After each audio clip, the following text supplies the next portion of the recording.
Something I really like about these last two episodes of Reborn as a vending machine. With episode 8, they bring up a concept I didn't really consider, and that is the idea of Boxxo potentially becoming human. I mean, it's not something that is kind of a up in the air, can they do it? It seemingly could be done with enough of these floor boss coins. But the idea of almost what usually these isekai do is there's kind of self-doubt, there's self-worth issues, and Boxxo is no different, and the idea of almost feeling like if he's not in this form, how useful would he really be in a world like this? And then with episode 9, they introduce a new character who's kind of like this pretty boy Prince Charming knight, who very much has kind of social anxiety and very much feels like maybe he doesn't fit in as much as he should. And I like how they use this concept because while we know we're not really gonna see that through to the end, as there's only a few light novels. Sure, the web novel exists, but at the end of the day, unless this does kickstart the light novels to come out again,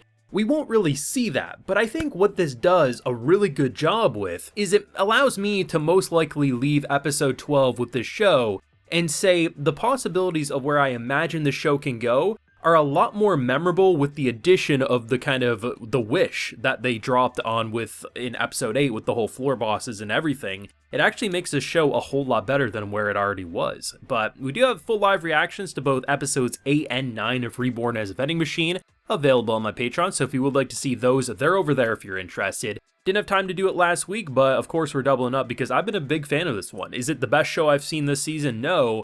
But I mean, I have to admit, a show about a talking vending machine has a lot of heart. It has things you wish you probably could see more of. I mean, whether it's sexual health, as seen by the condoms, to even in episode 9, the whole idea of feminine hygiene and tampons and pads and stuff. I mean, that stuff, like, anytime you, like, talk with anyone who has to deal with things like once a month bad visits. I mean, you watch a zombie show, they're literally asking the questions like, what the hell are they doing about pads and stuff? Like what are they using for that, right? It's stuff that's normally not touched upon. And I appreciate a show like this doesn't like make it into a joke or a gag, but more so, you know, they naturally figure out what it is that they need to do with it. And I honestly thought Lambus was having issues with back pain because of, well, she's carrying this giant piece of metal on her back. And then no, they went a much more interesting direction. Out of the two episodes, I think episode 8 is definitely the most fun. But watching these two pretty much back to back, I watched episode 8 yesterday and watched episode 9 today when it aired. I really like what they did and how they dealt with the floor boss. Even if their plan didn't really have a lot to it, like at first it felt like the plan was good. Like, you know, okay, yeah, we're gonna put a bunch of water down in a hole, we're gonna trap this fool. It's like, okay, that's all seems right.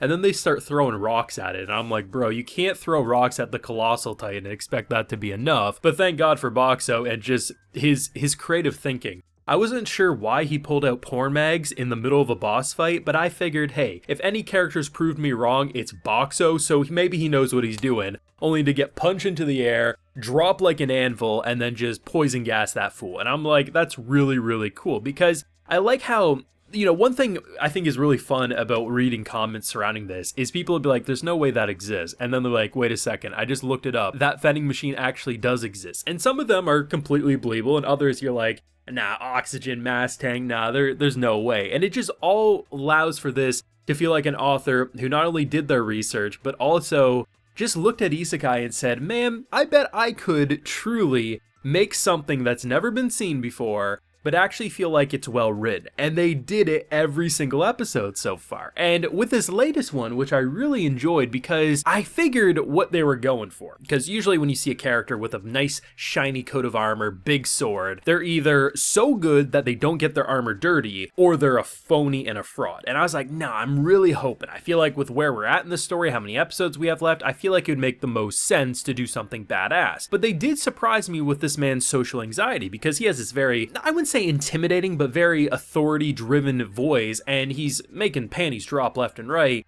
But we see that no, he's has social anxiety. He doesn't know how to interact with people, right? This is very hard for him. And I think it's interesting because when you do look at episode 8, there's Boxxo himself. He feels like without being in this vending machine form, he doesn't have worth. And hell, he even says, like, apparently there's skills that he could get that would allow him to talk with people properly, but he doesn't do that yet, just probably out of fear. And I like the fact that we then have a character who also is having issues with fitting in and, you know, dealing with people, because even though they're not directly buddy-buddy, it's nice to see how they use the previous episode or the previous moments almost like getting to know Boxxo more in order to propel a new character, because do we really need a new character who potentially is going to join up with a crazy group of lunatics? No, but it does make you say, okay, you know what, I'm excited to see where they go with this. And I think one of the most, if not the most funny things I've seen in this show today has to be the after the credits moments. There's about a minute left after the end of episode 9 here. Boxxo comes back home,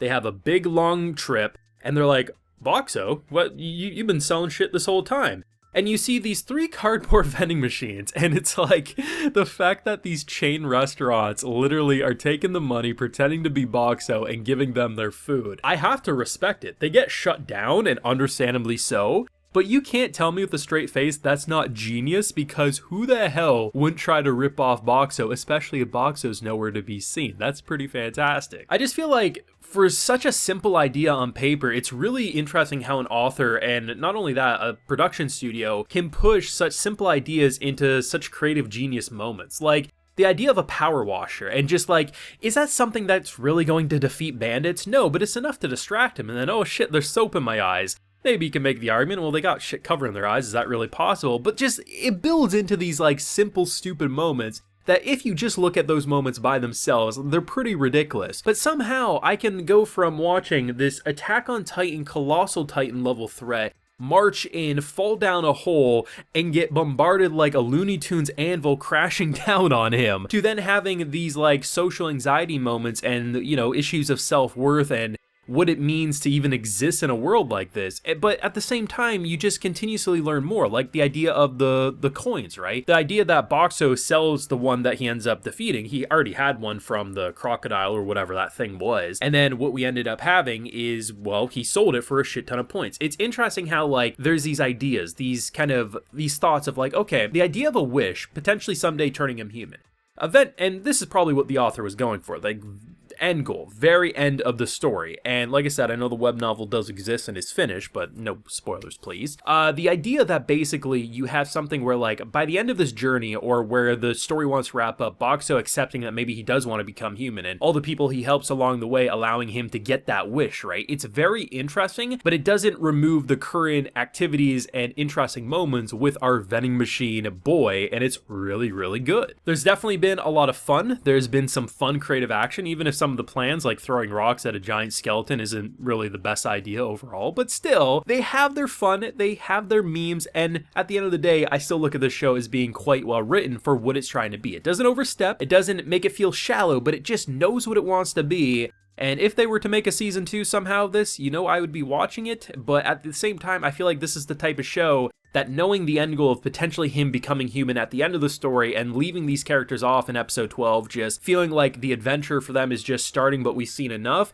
I feel like it could work as an ending, but I guess we'll see. So let me know your thoughts down below on either last week's episode or this current one down below. Leave a like if you enjoyed, subscribe if you're new around here. Of course, ring that bell so you can get notified when I upload more videos to the channel, and like I mentioned, we do have full live reactions to both of these episodes available on my Patreon, and hey, while you're there, you also get a video shout out. So today we have Tech Knight, T Greeny 1, That Random Man Anime Man, and Thomas Abert. So I appreciate the support, everyone. Please take care and have a good one.